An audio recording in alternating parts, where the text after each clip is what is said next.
nuestro objetivo primordial es la recreación histórica Don Luis de Tobar. Esto se refiere al ataque turco que se realizó en Adra el 14 de octubre de 1620. En él, ahora Valeriano nos dará amplia explicación del contexto en que sucedió todo esto. También de poner en valor el grupo de teatro, el cual queremos aportar pues cultura a través de la escénica. En este caso pues, con mucha ilusión y siempre con mucho trabajo. Ya tenemos una hora prácticamente a punto de estrenar. Y para seguir, pues evidentemente, pues mi muy querido Somos Senderistas. Es un grupo de referencia en Adra, en Almería, en todo, incluso Granada, por su gente, por sus senderos. Y te iría a agradecer eso. En este caso, vamos a pasar a darle la palabra al señor Valeriano, que nos explicará todo el contexto de lo que sucedió en el ataque turco. Muchas gracias.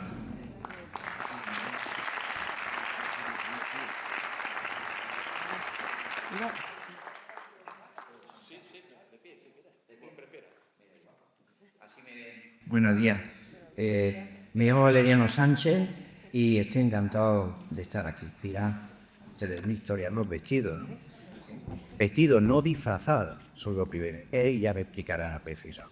Bien, en verdad yo me he apuntado a la recreación casi por la visión que ponen los recreadores en general. Yo escribí hace 27 años, que no es nada, escribí y publiqué una historia sobre Adra que trata sobre una flota turco-benmerisca que en octubre de 1620 asaltó la ciudad de Adra, entonces villa de Adra, la asaltó, la saqueó, estuvieron durante 3 días a su ancha los enemigos de la corona española aquí, incendiaron la iglesia, saquearon el ingenio en azúcar, se llevaron algunos esclavos paderitanos de la villa y entre las personas que mataron, que murieron bastantes, murió el gobernador de armas y capitán de la fortaleza de Adra, es compañía de defensa, Don Luis de Tobar. Eso yo ya lo escribí, no solamente lo escribí en una ocasión, sino que el tema me sedujo y en distintas épocas, a partir de esos 27 años, en 2 o 3 ocasiones más, he publicado a posteriori nuevos documentos que me fueron apareciendo sobre el asalto turco. Digo que tuve que escribirlo en 2 o 3 veces porque luego me percaté que ese hecho histórico supuso un verdadero terremoto en la monarquía española. Digo monarquía, no digo de Adra, de Dalía, de Almería o de Granada. Hablo de la monarquía española.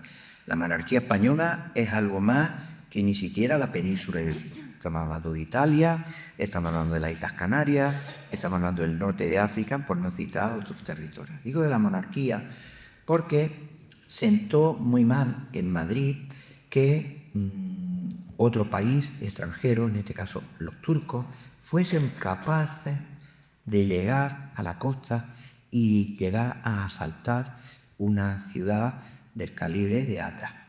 Entonces Adra estaba despertado en una zona industrial, empezaba el azúcar, tenía ingenio y Madrid se sintió como herida de que pudiera ocurrir. Y esto dio ocasión a que se generara en los archivos españoles mucha documentación sobre este hecho histórico que fue algo más que un hecho local, fue un hecho de calibre de la monarquía. Y esto es importante que yo lo subraye aquí como historial.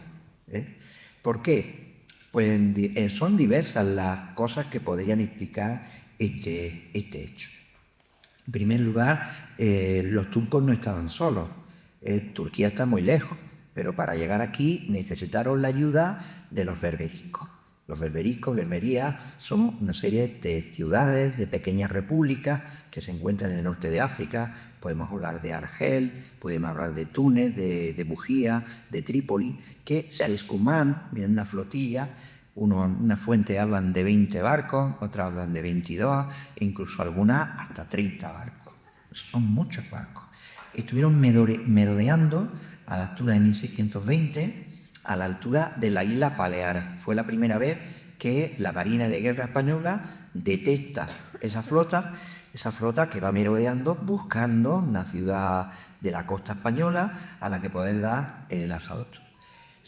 Lo sabemos porque generó documentación. Van para acá, van para allá, estuvieron en el Golfo de Valencia, hay mucha documentación del capitán general de Valencia diciendo que van para abajo de flotilla, del capitán general de Murcia, de la flota de Cartagena, etcétera. Se fueron hacia Málaga, volvieron hacia atrás y a la altura de lo que hoy es el Ejido, que era entonces un campo de ganado, ahí lo que había ganados de ganado, uno de los esclavos que tiene uno de los dueños del ganado se tira al mar, ve la bandera con las medias lunas, se tira al agua, lo recoge los enemigos y le dice: mira, si queréis dar un palo, y perdóname la expresión, un palo fuerte a la monarquía, en tal sitio en Adra, vais a desembarcar en tal sitio, que no os van a ver, que hay pues cañajes y tal, y por ahí podéis entrar. Y así lo hicieron, y tuvo efecto.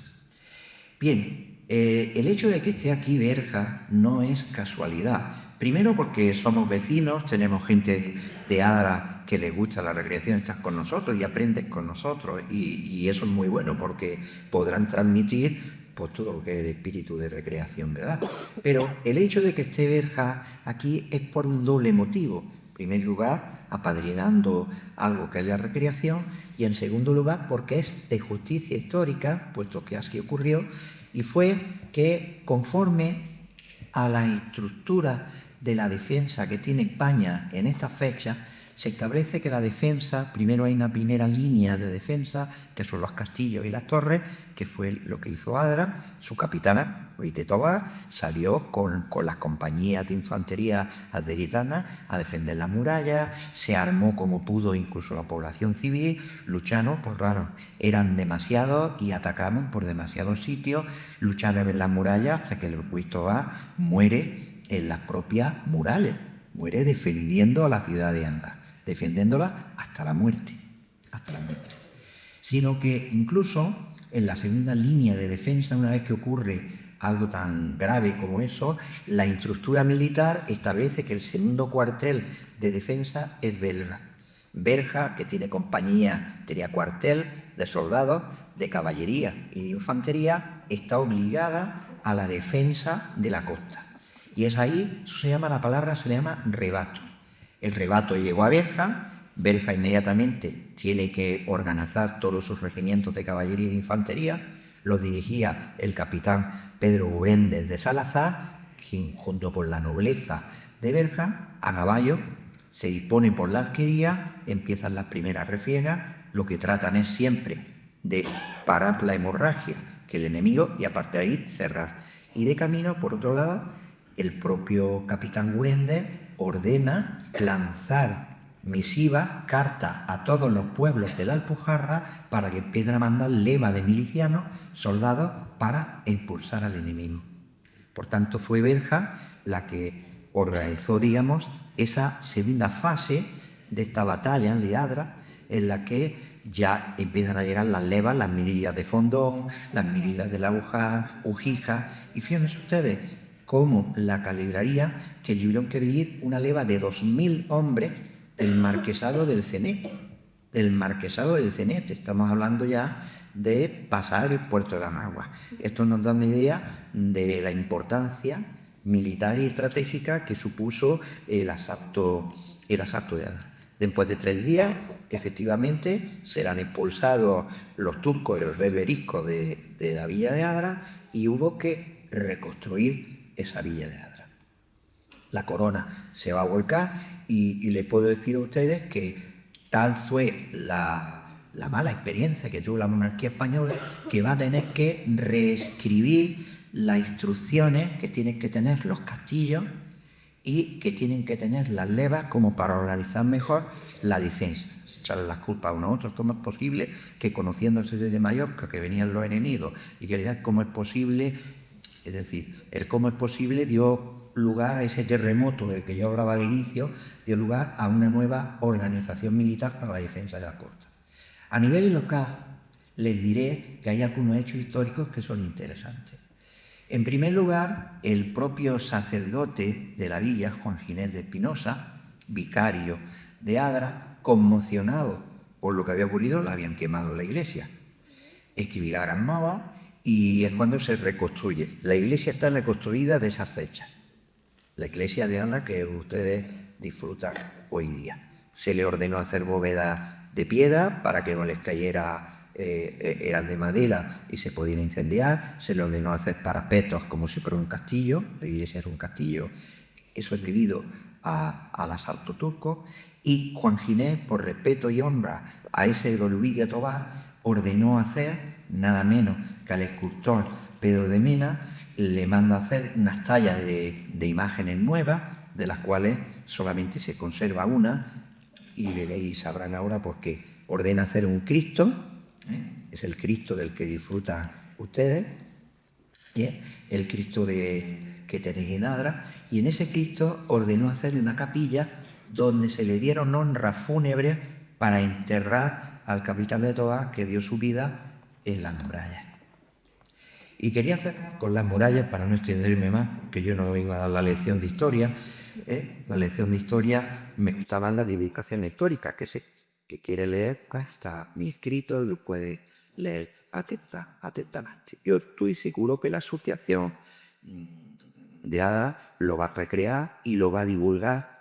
Esto que yo estoy contando quizás como más serio.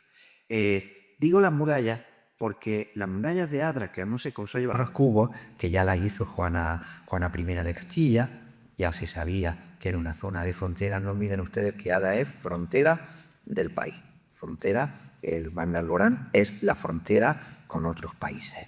Y eso da carácter a la tierra. Pero esas murallas, ustedes ven, pues si yo hablara como un historiador del arte, les podría decir, este arquitecto es bueno, son buenas, fíjense las piedras como están puestas. Eso sería un monumento artístico. Eso es un monumento artístico. Pero los monumentos que son históricos no tienen por qué ser bonitos, no tienen por qué tener un arquitecto, no tienen por qué tener nada. Son importantes porque son históricos. Y los cubos y las murallas de Adra son históricas también. Histórico quiere decir que hay un hecho importante para la comunidad que requiere que eso, que puede ser feo, pero es importante porque es histórico. En el caso de Adra, las murallas y los cubos son artísticos e históricos, es decir, histórico-artístico. Eso lo tienen muy pocas categorías. Si yo les dijera a ustedes, por ejemplo, la casa de Miguel de Cervantes, si ustedes vieran la casa de Miguel de Cervantes, no tiene categoría artística ninguna, no tiene valor, pero ahí nació el príncipe de los ingenios, ahí nació Cervantes. Es una casa histórica. Cuando sumamos las cosas es muy importante. Pues mejor ustedes tener una muralla que tiene carácter histórico-artístico, tendrá valor, ¿verdad? Y esta asociación nace con el espíritu, por lo que me consta, de querer divulgar eso que nosotros escribimos en papel, que no tenemos ocasión de poder contarlo, nada más que aquel que lo lea, pues de poder ponerlo en 3 dimensiones y verlo y divulgar. Creo que es algo importante, es un hecho, un monumento que tienen, histórico-artístico, que a su vez pueden verlo en 3 dimensiones, contando esta historia del capitán de Tobar y de lo que aquí ocurrió, y ya está. Y yo voy a poner culto en boca para que sepa de lo que es. Y con tanta ilusión hacen estas cosas los recreadores, que han hecho lugar que el historiador, que vendría vestido igual que ustedes, que lo voy a hacer es escribir y poco más, tanta ilusión le pone que al final me ilusiona a mí también y acabo vistiéndome, que no es muy común ser historiador y también que ser historiador, no es muy común la verdad. Pero bueno, eso es fruto también a veces de la intención por la que se prestan las cosas. Solo me resta poner punto en boca porque no soy yo aquel protagonista, lo vean, no soy el protagonista, poner por tu boca y animarle a ustedes que disfruten de lo que aquí se va a decir, darle mucha suerte a la asociación que cuentan con nosotros en Berca con el doble sentido de la experiencia compartida y del hecho histórico, que también tuvimos que contribuir algo en Adra con esas caballerías que vinieron aquí a expulsar a los turcos y bueno, a disfrutar de todo de la historia, que es un elemento para disfrutar lo mismo que cualquier otro. En este caso, nada de mentira, es todo verdad. Y cada uno que saque las conclusiones que es como siempre, sostenible, ¿verdad? Pues muchas gracias. Muchas gracias. Tenemos la palabra al presidente de la Asociación de Berca 1569, ERI.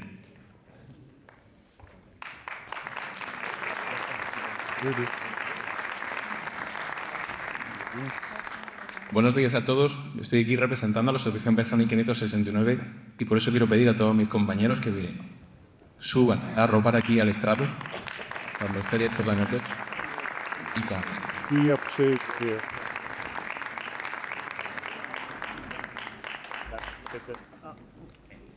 Sí, van a ir viendo toda la variedad de personajes, a nuestras moriscas, a nuestra nobleza, nuestras campesinas, arcabuceros, Sudabel, que era muy importante, moriscos, berberiscos, bien armados, peligrosos. El clero, por supuesto, el clero era muy importante en la época.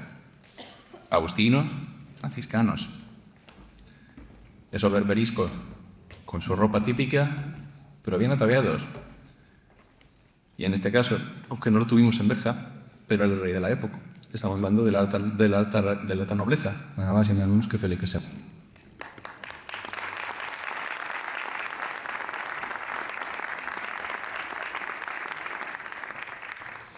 Pues verán, a pesar de todo esto, recrear no es disfrazarse, aunque vayamos todos vestidos de esta manera. Y recrear tampoco es jugar a los soldados, aunque les puedo asegurar que los fraguados de la batalla nos lo pasamos muy bien. Y recrear tampoco es ensalzar a los vencedores o despreciar a los perdedores en una contienda. Al contrario, hay que intentar contar todas las partes y de la manera más profunda. Cuando nosotros empezamos a hacer esto, no teníamos muy claro lo que era recrear, no se lo voy a ocultar, lo fuimos descubriendo un poco sobre la marcha. Lo que teníamos era, pues probablemente los mismos elementos que suelen tener casi todos los grupos cuando nacen. Un pionero con una visión, un ayuntamiento abierto a cosas nuevas y unos hechos históricos bien documentados. Y con eso ya se enciende la llama. Esa es la primera chispa. El Ayuntamiento de Berja, su alcalde, desde el primer momento apoyó esta propuesta y a todo lo que le hemos dicho, a todos nos han secundado. Y es de rigor agradecerlo. De hecho, la mejor prueba es que hoy tenemos con nosotros aquí a nuestro alcalde, José Carlos.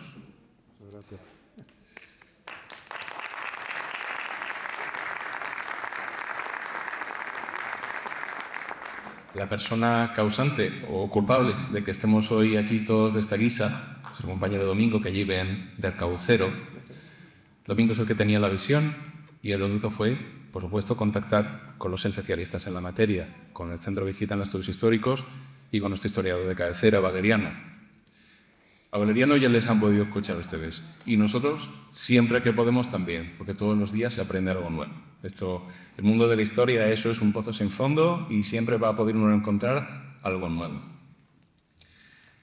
Y con esos vibras iniciales, Domingo hizo el llamamiento, muchos nos apuntamos en el momento, otros han ido sumando después, y nos apuntamos y nuevamente seguíamos sin saber de qué iba esto, pero les aseguro que lo íbamos a descubrir bastante pronto.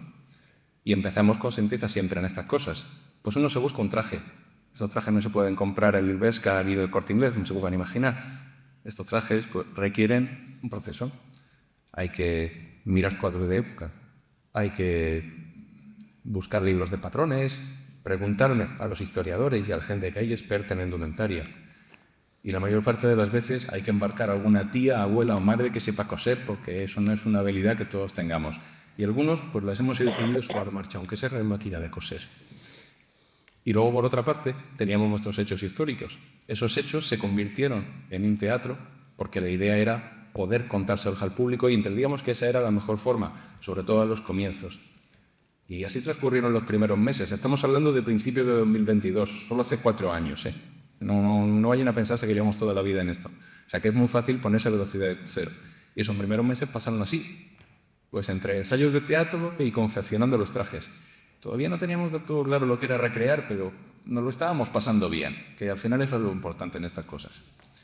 Y entonces llegó el día de la primera recreación que hicimos nosotros como grupo en junio del 22. Y llegaron a Berja montones de recreadores que venían de otros sitios de España. Los que más los de Yecla, que trajeron un minibús lleno, pero por supuesto de la vecino Gíjar, de Cartagena, que también está muy cerca, de Albacete, Sevilla, de Madrid. Vino gente de todos sitios, recreadores que son entusiastas de la historia. No se pide nada más que eso para ser recreador, pero eran gente que estaba dispuesta a compartir su conocimiento, lo que sabían, lo que tenían, con una asociación joven que aparecía en aquel momento. Hicimos muy buenos amigos en aquella primera recreación y muchos los mantenemos. Y desde entonces nuestra asociación pues ha ido creciendo en número, ha ido creciendo en variedad, en atuendos. Hemos participado en muchas otras recreaciones que se hacen fuera de aquí, las que hacen todos estos recreadores que nos visitaron en sus respectivas localidades. Desde entonces también hemos hecho más eventos de recreación de Berja. De hecho, una vez al año convertimos la Plaza Porticada en un auténtico campamento de época y recreamos el campamento del Marqués de los Vélez durante la rebelión de los moriscos en el contexto de la batalla del 2 de junio de 1569, que es el año que nos da nombre. Y transformamos todos los años el Paseo Cervantes en un espectáculo en el que un centenar de recreadores se pelean mientras una narradora va contando lo que sucede y sucede lo que ella cuenta. Porque la idea de esto es hacer divulgación histórica. La idea no es solamente pasárnoslo bien, que lo pasamos bien. La idea no es solamente hacer nuestros trajes, sino es compartir esta historia. La recreación es básicamente eso. Y entonces fue cuando lo descubrimos. Con todos estos recreadores es cuando vimos que vinieron de fuera, es cuando nosotros descubrimos que recrear es estar siempre buscando algún detalle nuevo para ese traje de pieles, o directamente un traje de oro, porque uno quiere tener un segundo error. Aquí unos cuantos de los que estamos tenemos trajes de cristiano, de morisco, de más alcurnia, de menos alcurnia, para lo de ser polivalentes y para poder divertirnos en muchos contextos distintos. Recrear también es estar aprendiendo, documentándose, preguntando a los historiadores, preguntando a la gente que de verdad sabe. Porque cuando uno le tiene cariño a esto, intentan meter la pata, vamos a decirlo así. Porque luego siempre te queda el reconcome y decir, vaya hombre, esto tenía que haberlo perdido. Pues nosotros estamos siempre buscando esa información porque esa es la gracia, y luego hacerlo bien. Pero sobre todo es aprovechar cualquier ocasión para aprender un poco de historia y aprovechar toda ocasión para compartirla con la gente. No es más complicado que todo eso realmente. Le decía al principio lo que no es la recreación. La recreación es, ante todo, es un acto de amor a la historia. Es el compromiso por querer conocer ese pasado que nos lleva a ser quienes somos, con el convencimiento de que si un pueblo no conoce de dónde viene, no puede tener una identidad, y un pueblo sin identidad no sabe dónde va. Ustedes aquí en Adra tienen los mismos elementos con los que con nosotros contamos en Berja. Una visión, un ayuntamiento abierto a colaborar y unos hechos históricos bien documentados. Nosotros, por nuestra parte, estamos más que encantados de poder colaborar y apoyar a que este proyecto llegue a buen puerto. Así que hoy, igual que en 1620, contad con Berja para lo que sea menester. Muchas gracias.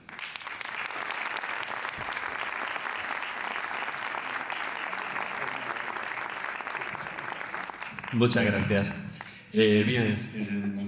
Para tener en cuenta que ellos van a ser nuestros padrinos. No, perdón, son nuestros padrinos. Un fuertísimo aplauso para todos, que son la mejor recreación histórica.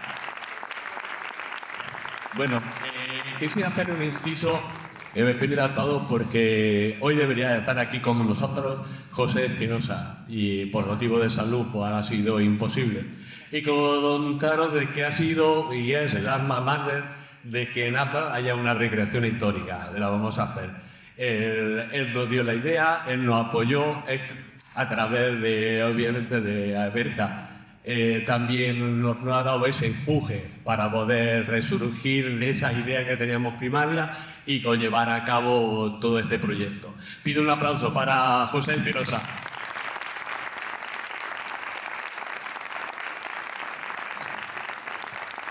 Y también agradecer a los socios fundadores, en este caso pues son mi hermana Encarna, mi hermano Luis y Yori, mi pareja, que lo que componen los socios fundadores de la asociación. Bien, pues si os parece, os podéis tomar asiento porque vamos a hacer un sketch de humor que os gustará, por lo menos os podéis reír un rato y divertiros. Muchas gracias. Hola.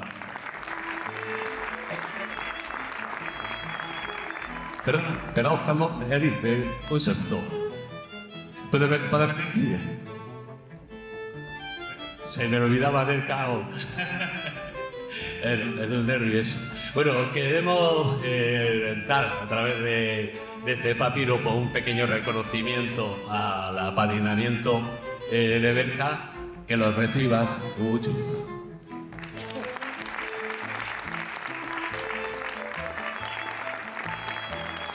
Un aplauso. Y señor Valeriano, por favor, ¿puede usted venir? Le hacemos entrega también de otro pergamino por el recibimiento a su colaboración en esta presentación. Un aplauso.